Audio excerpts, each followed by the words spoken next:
All right, we are live with our second episode of the rebranded Box Office QBs. I am Jeff, that's my friend Ahmed. We wanted to get together on this Monday afternoon to talk about Peacemaker Season 2 finale. I watched it on Thursday when it came out. Ahmed, you just finished it minutes ago. Let's get your instant reactions on what we thought of the finale. First off, Jeff, I didn't like that subtle "I watched it on Thursday" little attitude of yours. Second, I had the time. second of all, yeah, I liked so I'm late to the game. You guys, Eric and Gerald, were all talking about Peacemaker and just DC, and I was straight up Marvel. Now I'm coming around a little bit here and there, and Peacemaker's like really impressed me. The finale, I was a little underwhelmed by though. Yeah, it's not what people were expecting, and I know there were a lot of theories out there. I think we kind of WandaVisioned ourselves a little bit where we thought we were going to get all these big cameos in this episode, and we didn't get any really. So I think our expectations were a little too high. Like no Kumail Nanjiani as Booster Gold or Ted Cord as uh, Jason Sudeikis as the Blue Beetle. So I think that kind of hurt it. But as far as what it kind of addressed, it kind of abandoned the storyline, I think, from the last 7 episodes. And that's what I didn't like about the finale. Yeah, it almost felt like yeah, I don't know how else to describe it. I think you described it the best way. Like it was an abandonment.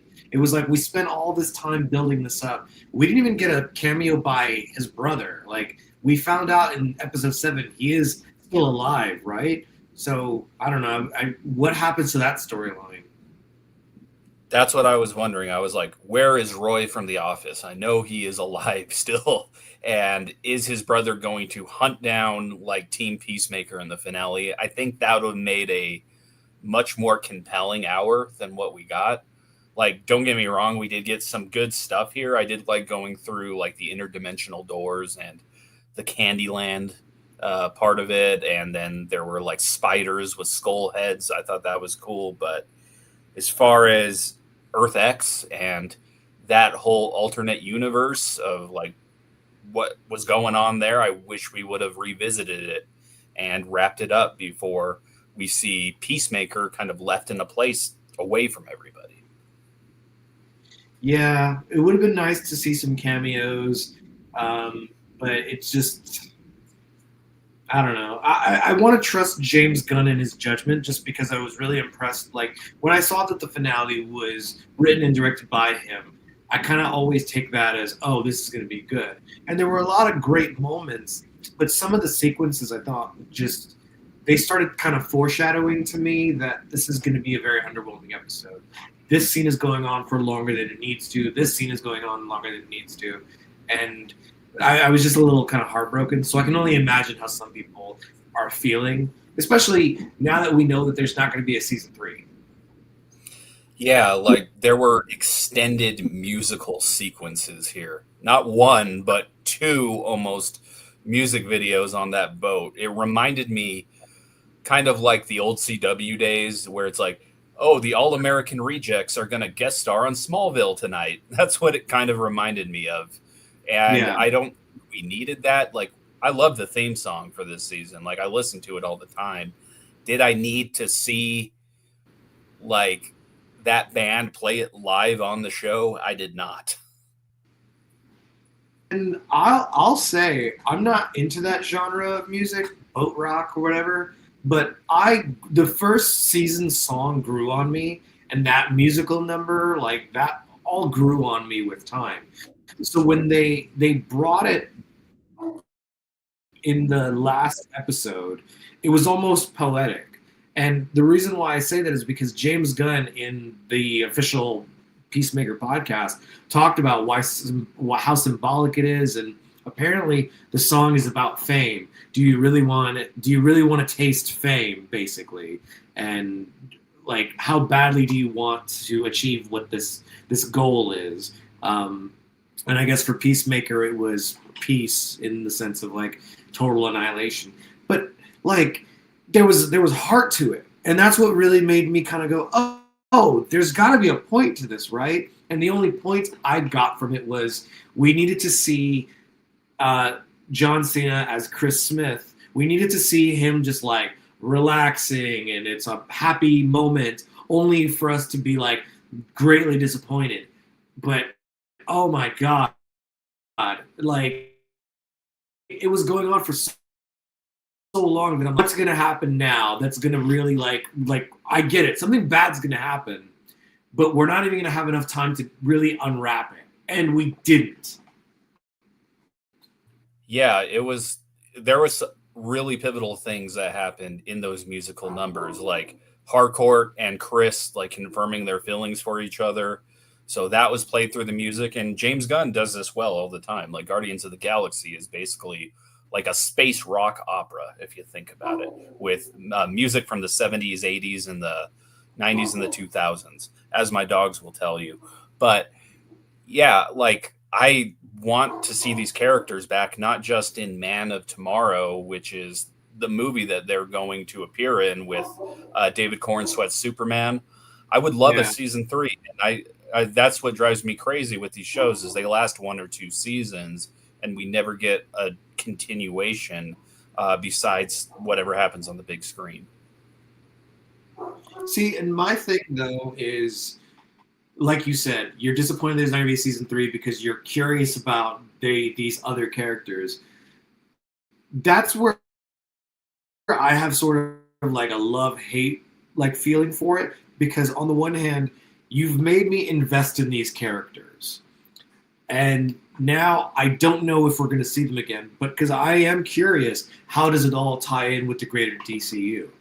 I've never heard of Peacemaker because he was not like one of those mainstream superheroes or villains, anti-heroes, whatever he is. And I'm still kind of getting to know the whole DC universe. Right now, I've been reading the Injustice comics, and like that's kind of my whole thing now. Like I really, really enjoyed reading it. I'm on the final year. I've already read year 0, so I'm like almost done, and it's been really fantastic. I think James Gunn could really do an amazing job with Injustice because he knows how to make us fall in love with characters, even though we've only met them for the first time. So this is going to be a hot take, but I'm just going to go for it. I think these secondary characters, no offense to Harcourt, no offense to fake mustache John or bearded dye John Economos. I would rather see God, Dick Grayson. I would rather see these guys. Yeah, and we are going to get some of that in the Lanterns Green Lantern series that is coming up next, and I'm super excited for that because not only do we get Aaron Pierre as John Stewart, which was a fan cast of me and Ahmed's that actually came true, Kyle Chandler We as Hal Jordan. Yeah, watch our Rebel Ridge episode. We were early on that, but it is going to be like populated with a lot of DC characters. So Sinestro, and I think that will be another show that's going to maybe be on the level of the Penguin, where it's like prestige TV. I think Peacemaker almost did get there, but the finale is definitely going to hurt it for me at the end of the day, because I just don't think it did enough to wrap up storylines. Because where is Keith going to show up next, right? Like, his brother going to show up in Salvation, the alternate world? There's just so many questions kind of left that I feel that maybe we needed even another episode to wrap up everything. I think season 1 could have like ended on its own, and maybe we would have been happy. Like, don't get me wrong, I'm happy that we got it. John Cena as Peacemaker, I think, is like his best role, because John Cena is one of those actors who like is a good actor. Like he knows that he's like typecast, but he does it for the fans, and he embraces it. He does a badass job of it. So I want him to get his flowers. But at the same time, I'm also like, I really just want to see how this all ties in. I'm getting superhero fatigue, man. Like it's gotten worse. So we just keep on getting origin story after origin story, and then we have to like learn about these other secondary characters. Why should I give a shit? Yeah. I will say that I am very intrigued with what James Gunn is doing with DC, as opposed to whatever is going on with Marvel right now. Superman, I thought was Yeah, great. Like, I really, really liked it. And that is such a perfect way to start a universe. Like, Superman, at the beginning, it's like 3 years ago, he arrived on scene. 3 minutes ago, he lost his first fight. I was like, damn, we are in the world and we are ready to go right now. And I really like that. And the next movie we have is Clayface, which I mean, yeah. that's going to be what it is. But I think DC has a lot more going for it right now than Marvel. Marvel has Avengers Doomsday coming up. And I think the chances of that movie even being remotely good with so many characters in it is very, very slim. See, but I think Marvel has a better chance of succeeding in that realm with the inclusion of so many characters, because we're kind of like past the point of I don't need to get to know every single character. I'm gonna rewind a little bit to Deadpool and Wolverine. Not everyone deserves a speech. Not everyone deserves their own movie. Not everyone deserves their own show. The Penguin to be a success is a miracle. But what happened with the Penguin? We got excited about Christina, the actress who played Sophia. What's her last name, Jeff? Falcone, Sophia Falcone. Yes. See, we got introduced to her, and now I'm like, oh, but what's going to be her storyline? You feel me? Yeah, like that show I think was perfect in showing you a character that we have never seen before and making them even more likable than the lead of that show and making her memorable.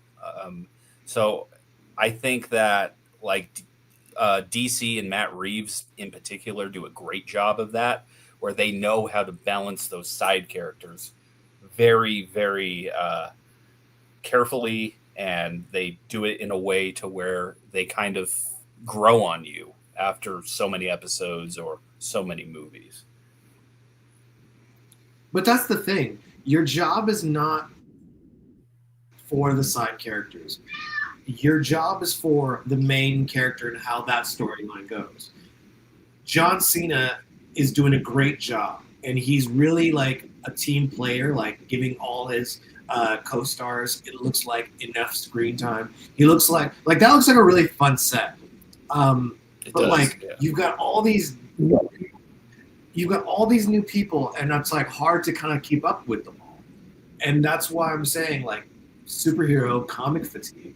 I love that there's going to be these storylines, but I'm the kind of person that does not like to go into different universes, because then whenever you start going to these different universes, then it starts getting so esoteric as a thought, as a yeah, as a thought for a show. The fact that the movie that came out this past year, Sinners, Ryan Coogler did a phenomenal job.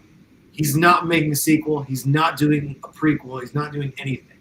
And it's like, oh, thank God. Let us just have. We learned this with Ballerina.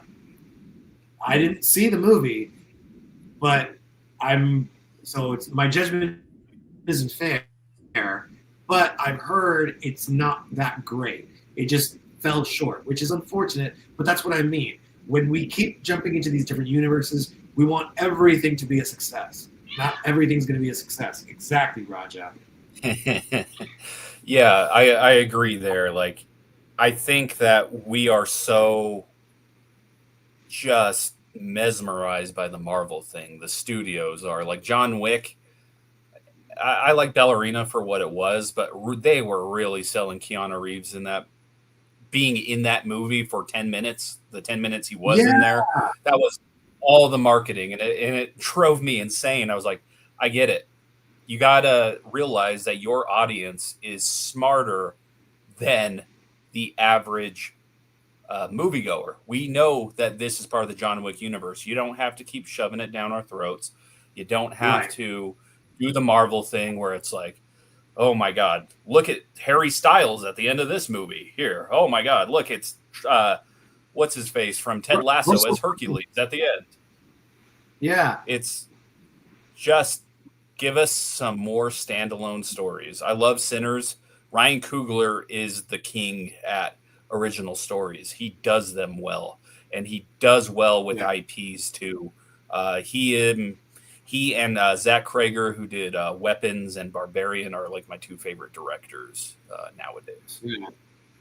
See, and when you have someone like James Gunn at the helm, because I've grown to like James Gunn.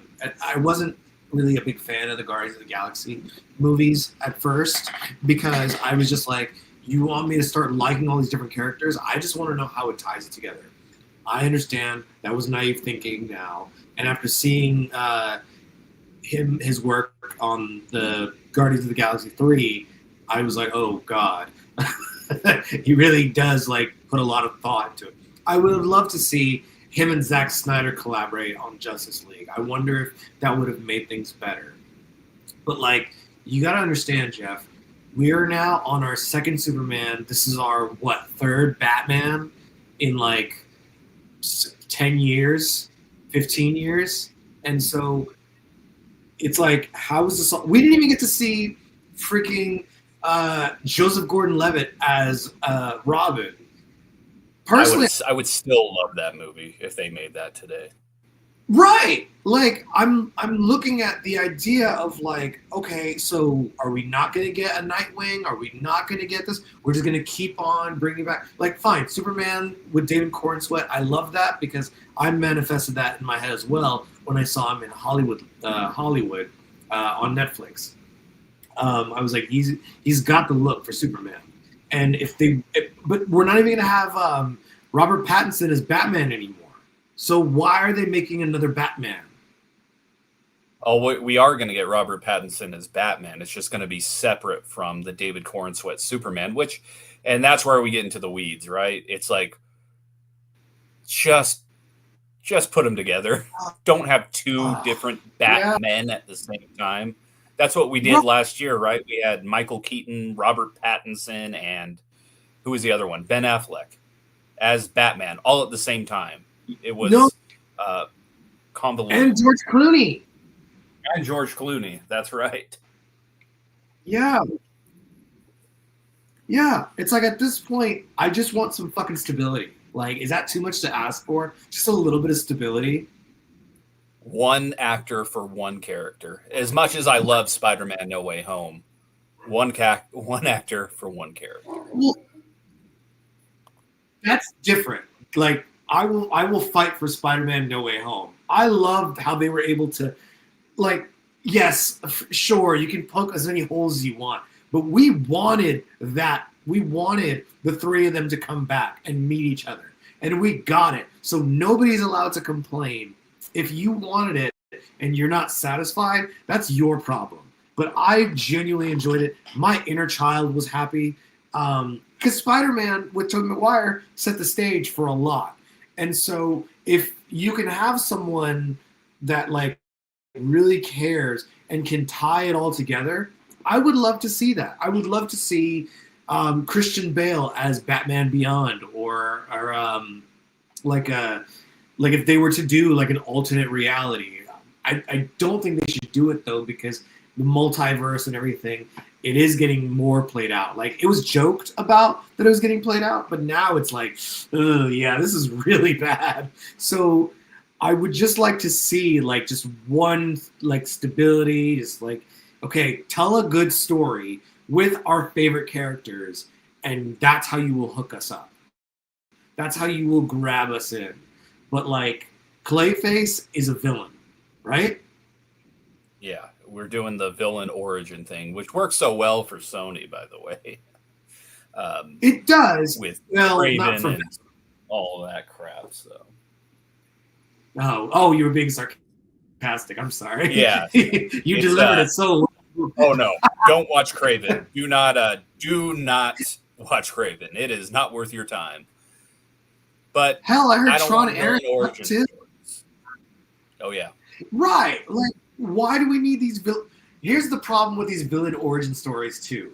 They make the villains way too likable, and that's why the Penguin succeeded. Because Colin Farrell is likable, he made us like him and feel bad for him until we realize, oh, he's actually a monster.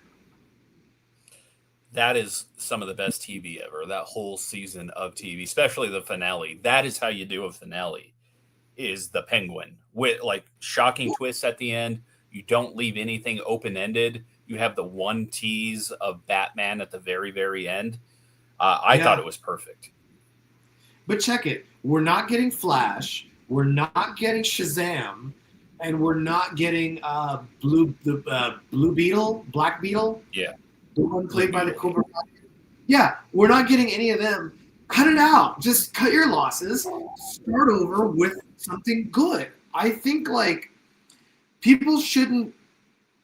I get you want to start from small and then build something. Those days are over, man. We need instant gratification. Yeah, we've when it comes to superhero culture, we have way gotten past the point of biting off way more than we can chew. The Disney Plus shows showed that where it's like, okay, I'm not going to tune in every single week to see what character is going to show up in this finale.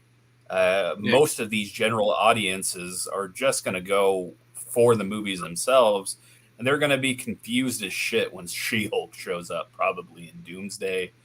There's just too much going on. So more simplicity, I think, was what me and you are asking for. And I don't think that's asking for a lot. Like, I liked the new Daredevil, but I was also like, okay, I need this to tie into everything else.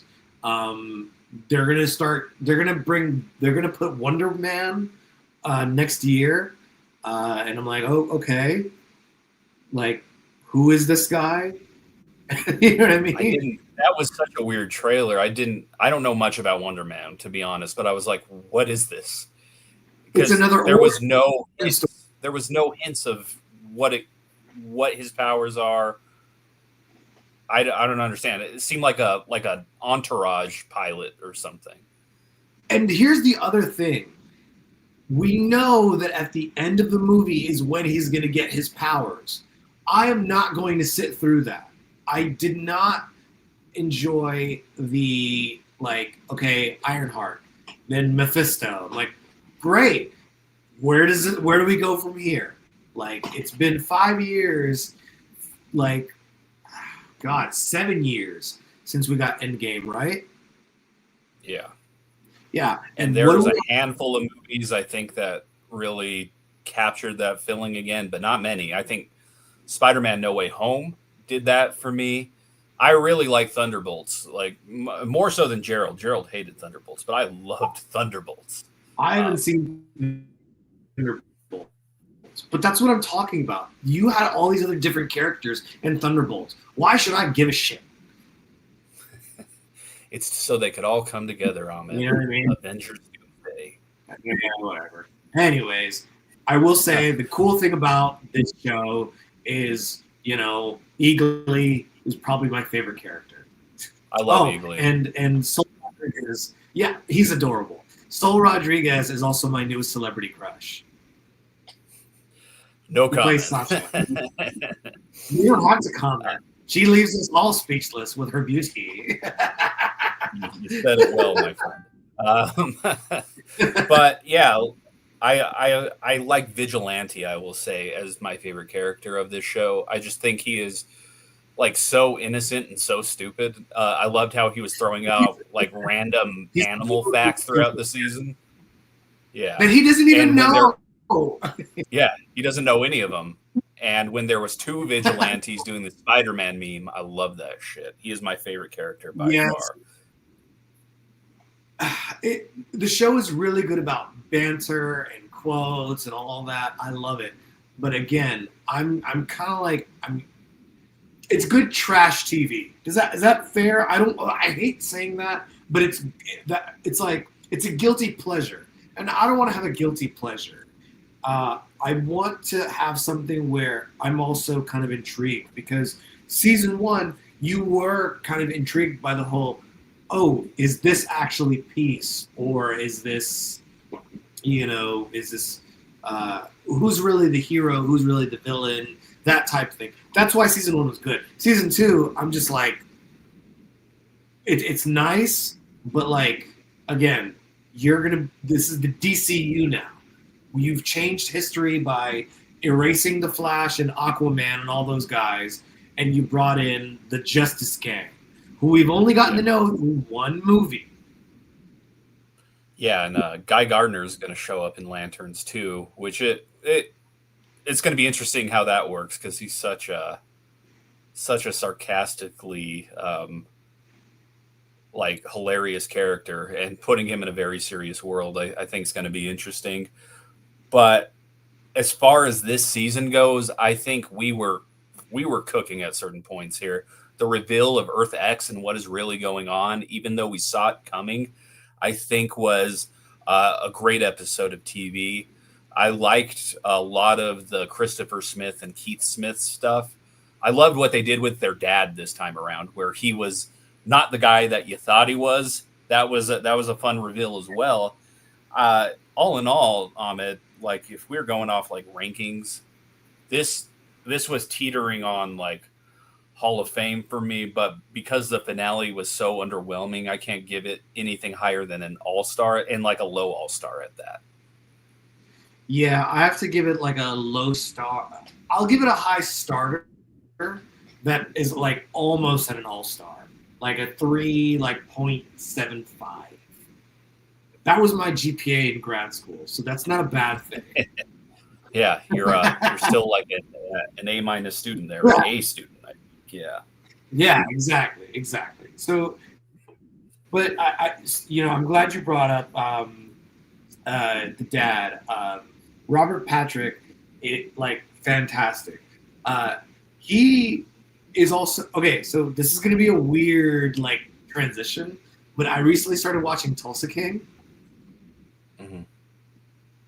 And Robert Patrick plays the new villain in season 3, but Frank Grillo, he also is in the show, and so it's like, oh, interesting. You got 2 of these cast. It's a complete coincidence, but like they're gonna get screen time together.